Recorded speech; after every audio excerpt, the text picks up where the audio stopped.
I want to introduce our speakers today. We are so pleased to have guest speakers today, Dr. Stacey Alex and Dr. Wilfrido Suárez. Let me tell you a little bit about them. Stacey Alex is Assistant Professor of Spanish at Morningside University. She and her students have created an online oral history project. Stacey is the co-author of an open access textbook for heritage language learners of Spanish. And she has a recent book publication that just came out like days ago, and that is titled Working in Comunidad, Service Learning and Community Engagement with U.S. Latinas.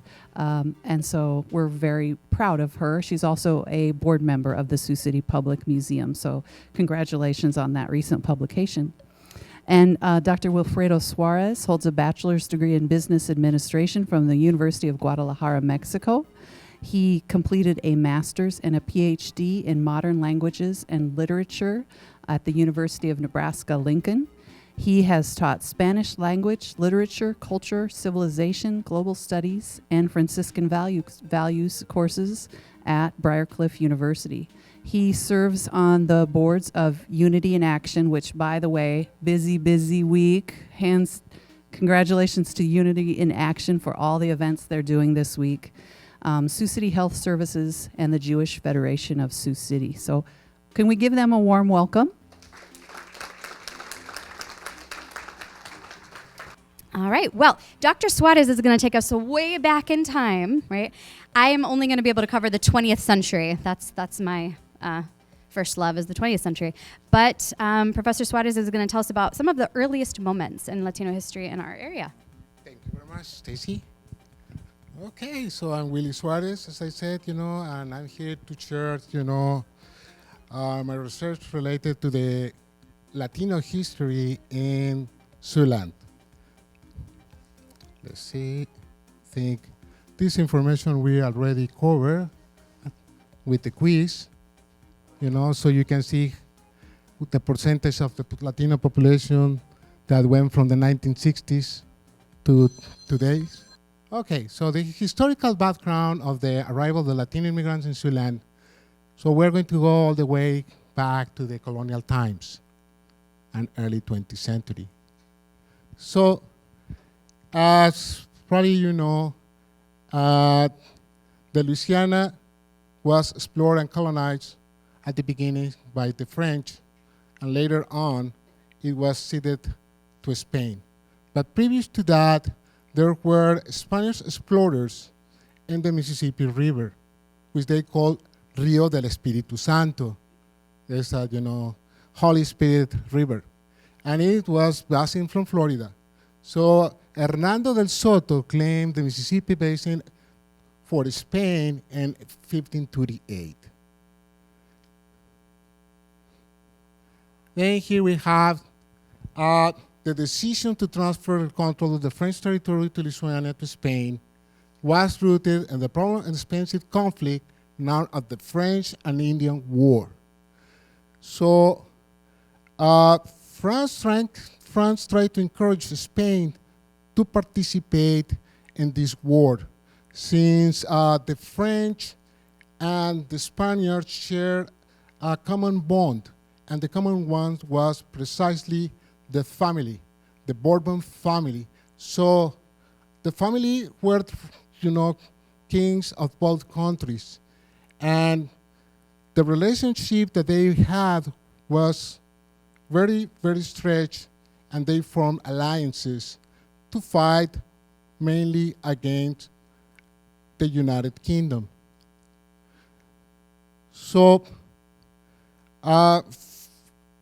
France decided to cede the Louisiana territory to Spain, and as you can see, this painting from that time, that the trade that the Indians in Mexico carried out with the French of the port of Mississippi. What was surprising is that they acknowledged the Indians of Mexico. Why the Indians of Mexico and Louisiana? And one of the main reasons it is precisely because Louisiana was governed, and administrated by the royalty of New Spain, what is today Mexico. So even that New Orleans served as the capital of the territory of Louisiana, actually the real capital was in Mexico City. It's where the viceroy was, seated. So Spain governed the colony of Louisiana for nearly 4 decades, from 1763 through March 1803, returning it to France for a few months until the Louisiana Purchase conveyed at the United States in 1803. So it tells you, that Spain will have control of Louisiana for 4 decades. So what happened during those 4 decades?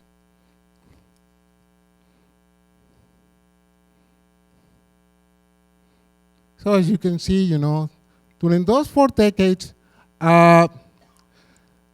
the Louisiana's governor tried to encourage immigration from Spain, and he was lucky to bring Spaniards from the Canary Islands. He brought around 2,000 of them, and when they arrived to Louisiana, to New Orleans, they were encouraged to get into trading, food trading. And then they started exploring all the way to the north, to what is today Siouxland. So the competition was fierce among the Spaniards, the French, and the British. So by the end of the 17th century, as I said, these Spaniards were known as Isleños because they came from the Canary Islands. And the governor, promised them that they will provide them, he will provide them with tools, with housing. So one of the main reasons why he encouraged the immigration from Spain was to try to stop that the British could potentially take control of the Louisiana territory. So by the end of the 18th century, Isleños, Spaniards, explored upper Louisiana as a fur trappers, reaching what's today Iowa, inhabited by the Yankton Sioux.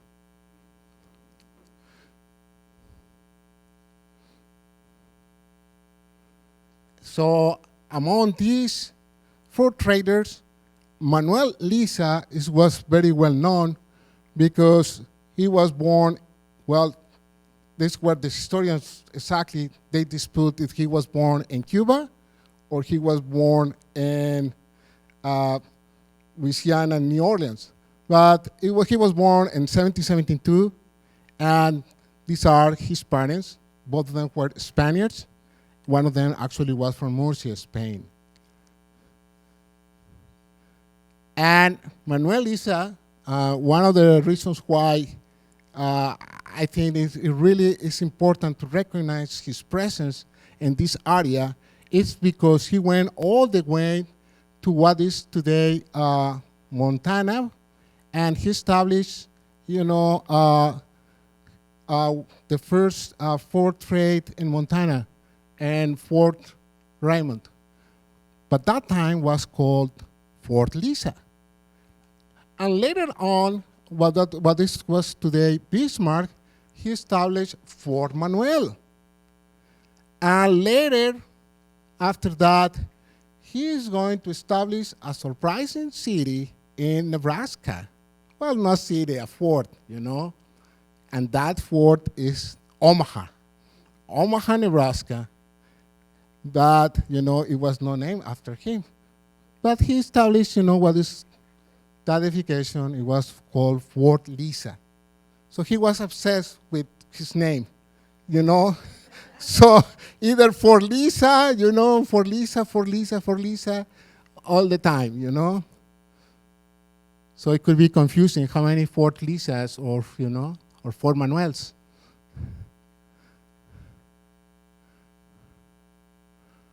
Well, before we jump to the 19th century, going back a little bit about Manuel Lisa.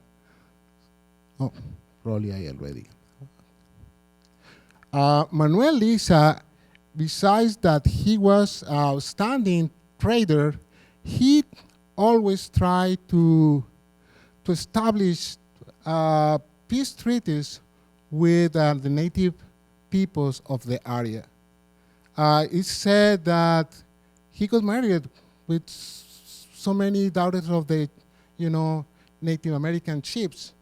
And one of the reasons why was precisely because as a good trader, as a good merchant, he really wanted to establish alliances with them. Something else that is important to mention about Manuel Lisa, he was the first American settler in what is today Nebraska.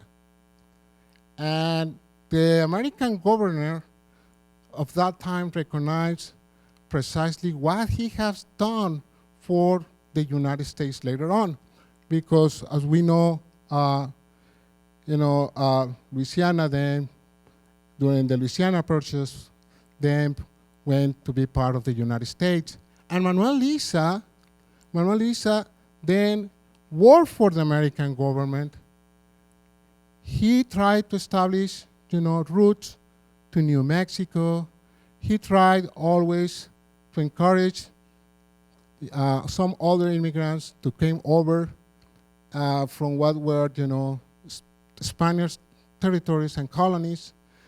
But I think one of his big achievements was precisely establishing what is today for Lisa in the north part of Omaha. So then we are going to go to the 1868, and this is a major milestone in Sioux City when the railroad debuted. And why? It is a great achievement because with the train they came factories, and with those factories later on, they became the meat processing plants. So in 1873, James Bogie established the initial large-scale meating facility and what is today the stockyards in Sioux City.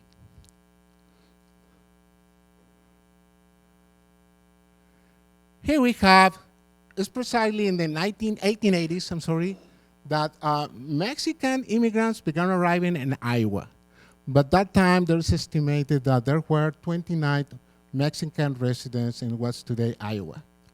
One of the main reasons why they started coming here was precisely because the railroads offered opportunities for them. Okay, Stacey probably is going to talk more about precisely, the celebrations of the 1930s, the first one. And then we are going to go, what were the factors driving immigration? The first one was the Mexican Revolution, that it went from 1910 to 1920. And very much in order to have an idea what happened during the Mexican Revolution, but that time, 10 million people inhabited what is today Mexico. So, according with the census of that time. By 1920, the population went all the way from 10 million to 8 million. 1 million died. And another million, I would say 10% of the population passed away, precisely because the conflict that it went for 10 years. And the other million emigrated. The upper, or I would say the upper social classes, they emigrated to Europe, mainly to France and Spain. And the lower and middle classes, they immigrated to the United States, precisely because it was closer. And they start settling down all the way to Minneapolis, here in the upper Midwest. And it's when, the first tienditas, grocery stores established in St. Paul. And here in Sioux City is when they start arriving. So, as I said, the Mexican Revolution began in 1910, and it caused a mass migration of Mexicans to the Midwestern United States, including Iowa. So in 1910, David and Manuel Macias recruited Mexicans to work for the Badenford Company in Iowa to fill out, the labor shortage experience. So companies were desperate to bring workers, so they decided to start recruiting them in the border or in the northern part of Mexico. Something I forgot to mention was about the Mexican-American War in 1844. And during that time, Mexico ceded 1/3 of its territory to the United States. But something that I think it really, really is important to mention, it is that during that time, between 70 and 100,000 Mexicans lived in what is today Texas, California, Colorado, New Mexico, and some other states of Southwest. So when they decided to stay, they became an American citizens. It's what the American government granted to them if they decided to stay and not go back to Mexico. So that is one of the reasons why it's just challenging to find out exactly that how many really they came from Mexico or how many they came from other, southern states to what is today, South Sioux City and Sioux City.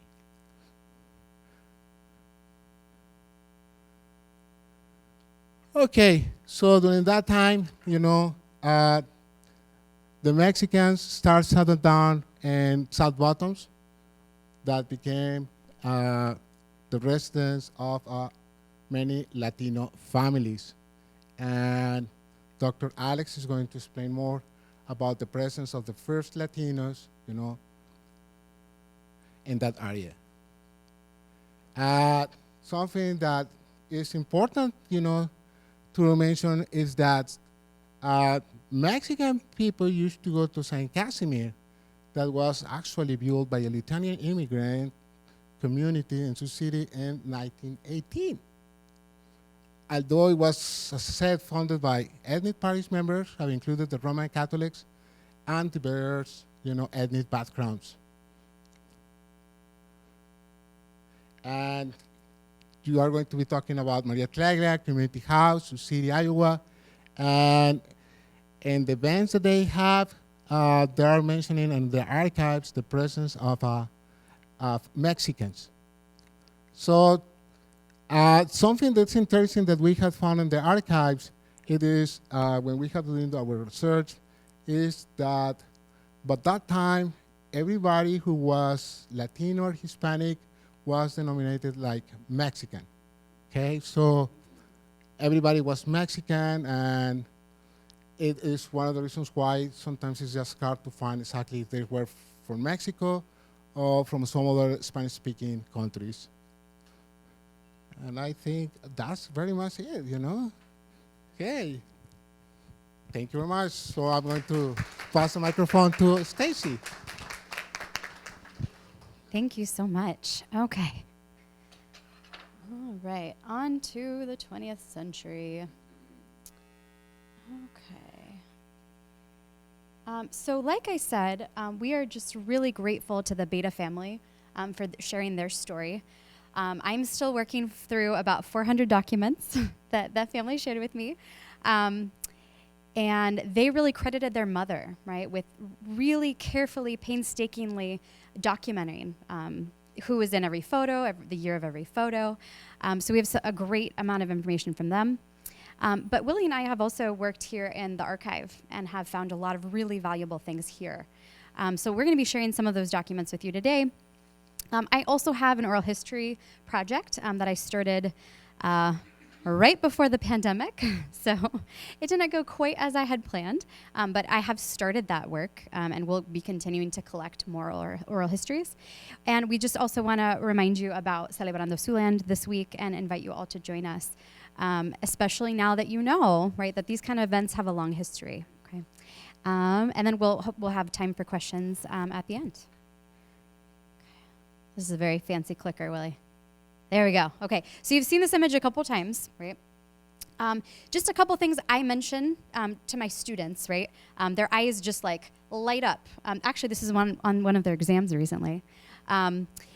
They light up when they realize how long ago this was, right? Almost 100 years, right? So by that time, we already have enough families that are well established enough to put on this kind of program that's extensive, right?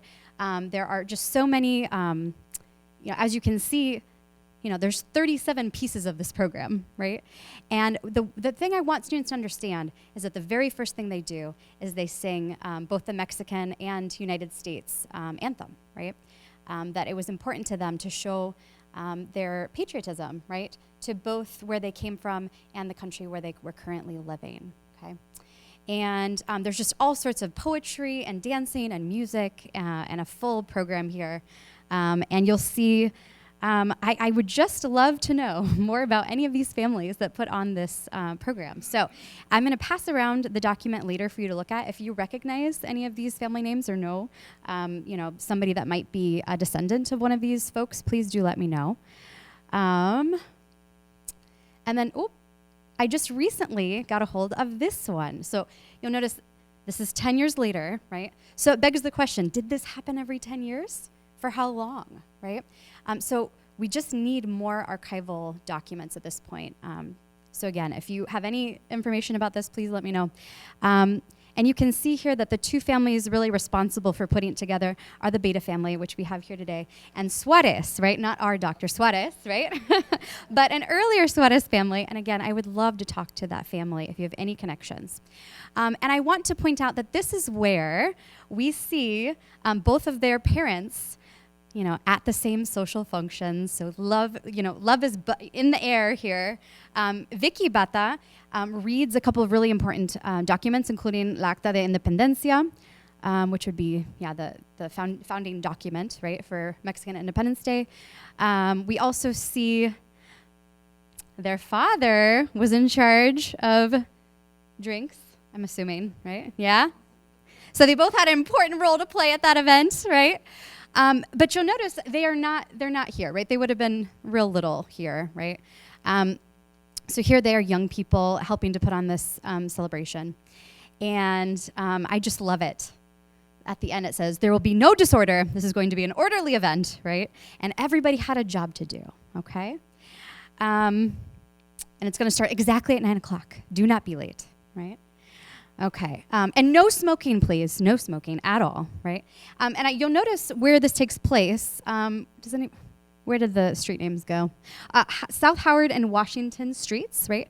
Which was part of South Bottoms, right? Now, our dear Haley here at the museum has a wonderful presentation that's available on YouTube. If you'd like to hear more about the history of this neighborhood, it was displaced, right, because of the construction of I-29, right?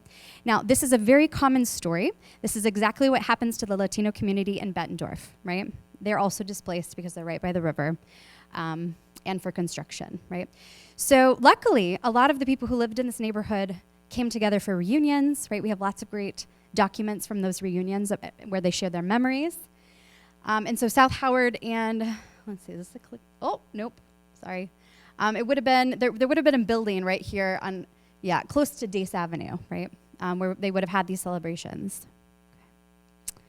Okay, and here we have the baby of the family, Pete, sharing some memories about the neighborhood. And this is the house where they lived on Howard Street.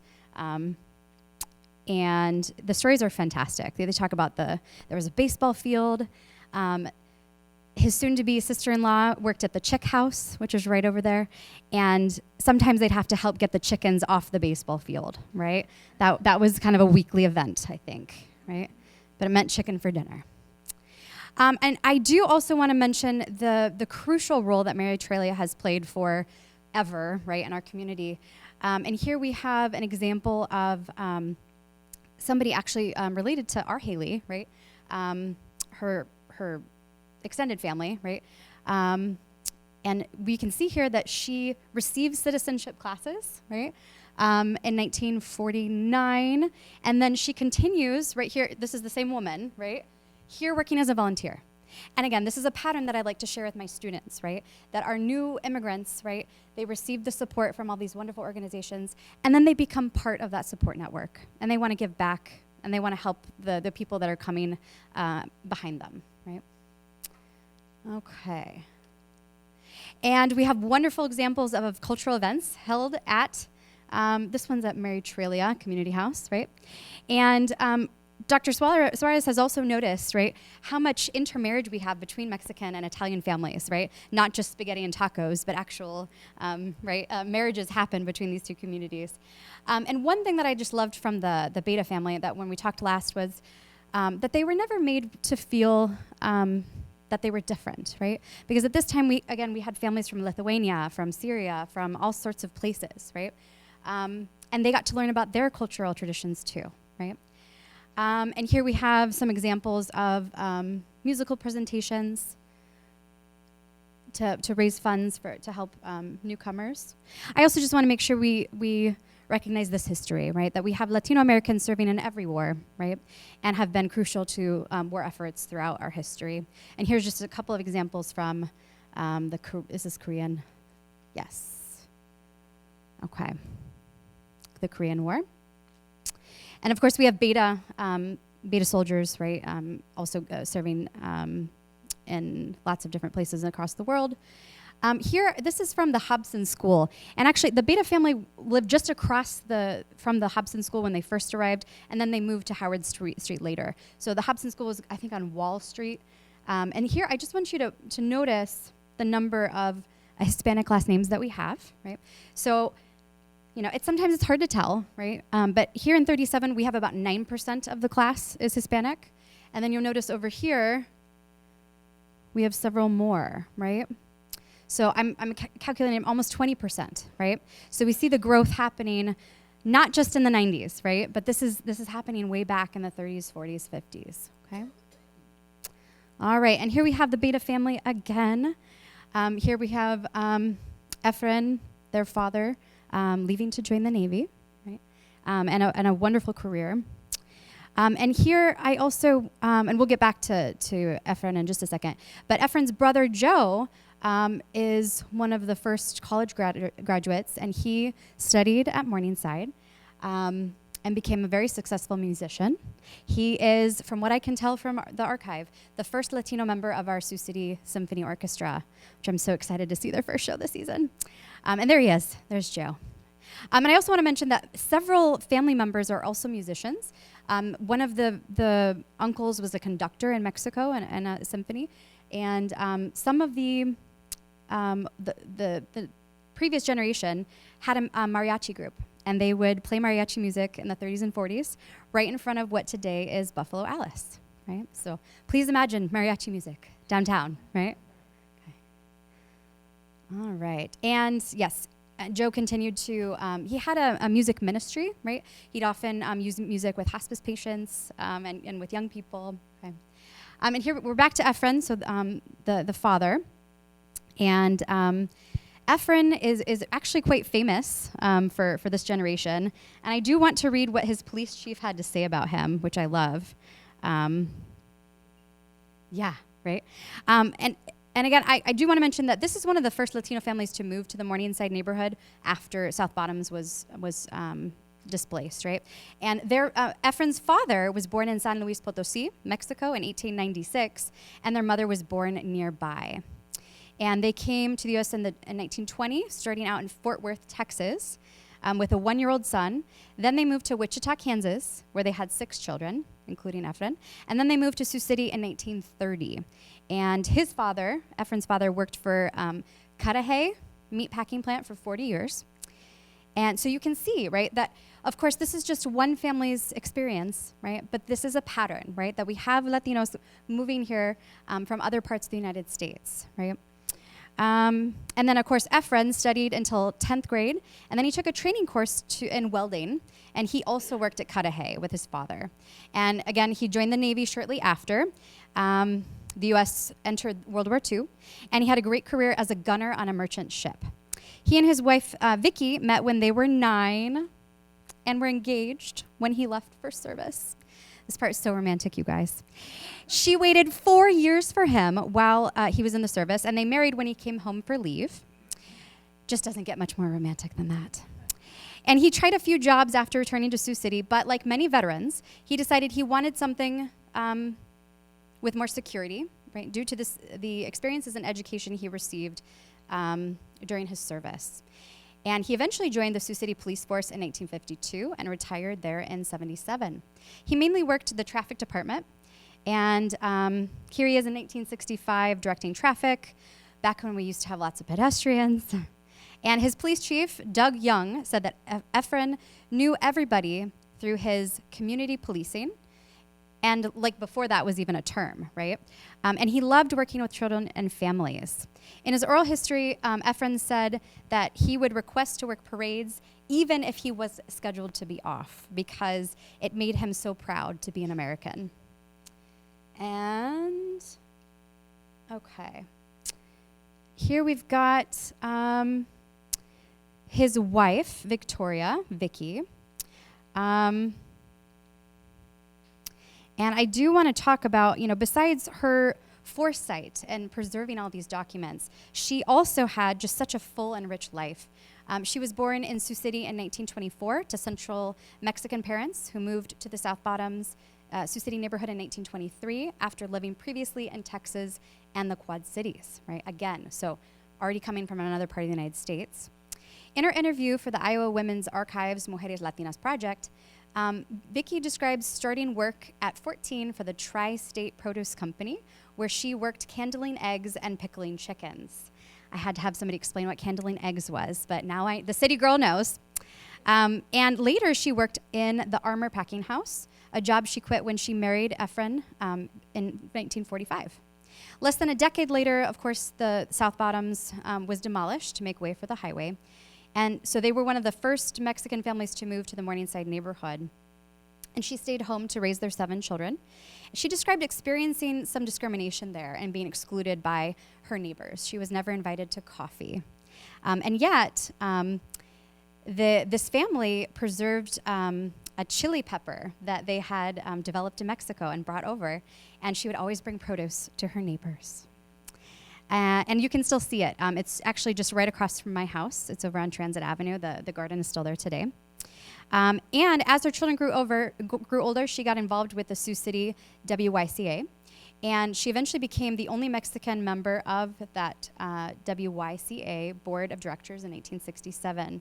And she was named their Woman of the Year in 1979. And I found that her experiences were really echoed across the oral histories that I have collected today, right? Which is that she just expresses so much gratefulness for this community and the opportunities that she was afforded here, despite, right, facing prejudice, right? That she said, Sioux City has been good to us. We've been lucky, right? And while luck may have something to do with it, this is a very humble family, right? I also want us to make sure that we're crediting, right, how they were really trailblazers, right? And when I got to sit down with her sons, they shared so many stories about how they would just figure out ways to help people in so many different ways. Vicky would translate for the court, and sometimes they'd get calls in the middle of the night, right? Somebody who didn't speak any English, who had just arrived and needed some help. Their father, the policeman, would bring back people home that needed some food and clothes, right? And they would work with their church to make sure that these people were taken care of and had a solid footing to start their own lives, right? Because they'd experienced that with their own family. And I do want to just share, if you've never seen this plaque, please do go see it downtown. I do want to share that this pattern is just really common across the Midwest and the United States. And Roger P. Davis explains, who's an academic who's worked on the Midwest, he explains that in the 70s and 80s, state-sponsored Midwestern Hispanic advocacy groups were catalyzed by national rather than regional demographic growth and a change in attitude driven by the fact that veterans of both World War II and the Korean War are returning home to demand social, economic, and political equality. And this new attitude in federal government with the Johnson-Kennedy War on Poverty also contributed to this movement with the civic philosophy of community empowerment. In addition to assessing the needs of their Hispanic communities and making recommendations in key areas such as health and education, these agencies were also charged with securing appropriate recognition of the accomplishments and contributions of their communities and leaders. So for example, today we have the Iowa Commission of Latino Affairs, right? It was originally established by the governor's Spanish-speaking task force, and they organized the Iowa Latino Hall of Fame and an annual Latino Day on the Hill for advocacy on policy issues affecting Latino Iowans. Okay, so again, this is just one, right, of many families, and there is work to be done. If you're interested in learning more about this history, I do really encourage you to check out Migration is Beautiful, which is part of the University of Iowa archive. And I also suggest, if you'd like to check out some of my oral histories, these are some of the wonderful people who have gifted me their time by telling me their story. We have a teacher of the year who luckily is at my son's bilingual program at Irving and can keep an eye on him. My son's super naughty. We have, this is the husband of one of my students who's from Puerto Rico. This is two former students. Leonor owns Mi Rancherita in South Sioux. I don't go anywhere else. I will be loyal to her for the rest of my life. Mi Rancherita is the best. Perla has recently moved. Her husband was relocated with Tyson. But she was the first Latina woman to be elected to a public position here in Sioux City. And Guigo talks about his work. And all of them, because these were collected during the pandemic, they all talk about how that affected them personally, right? And we know from lots of studies that the pandemic did disproportionately affect communities of color. And we can see that really represented across their stories. So once again, please do come to Unity Actions events. Friday we have the parade. I just bought $200 worth of candy at Sam's Club, so please come get it.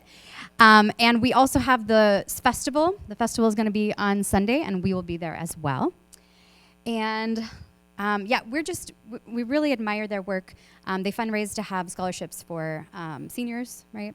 And are very much dedicated to helping recent immigrants. They have citizenship courses. They have all sorts of programming. And again, last plug, please come to the Day of the Dead programming. My students always really enjoy this and learn quite a bit from our Latino communities. So thank you so much. We'll open it up for your questions.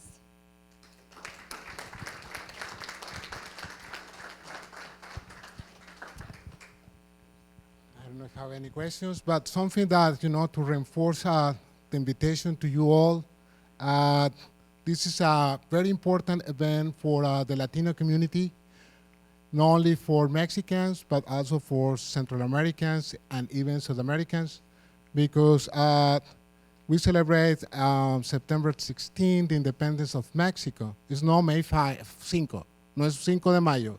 That is not the Mexican Independence Day. That is a celebration of a battle that Mexico won and defeated the French army, but at that time was the most powerful in Europe. But during this Hispanic Heritage Month, we celebrate the Hispanities of all the inhabitants that in many ways are part of this community, that our presence here is traced centuries back, and we are thankful to be here because as an immigrant, I can tell you, Siouxland has opened the doors to many of us, including myself, many, many opportunities. We want to be part of this community, and that's one of the reasons why we have this celebration, because it's not only about Latinos, but also it's celebrating the community as a whole. We are going to have a mariachi band, Las Cimas de Briarcliff. It's formed by children. We have been working in that project in the last year. And please, come to join us in the parade and in the festival. We are going to have food, not only from Mexico, but also from some other Central American countries.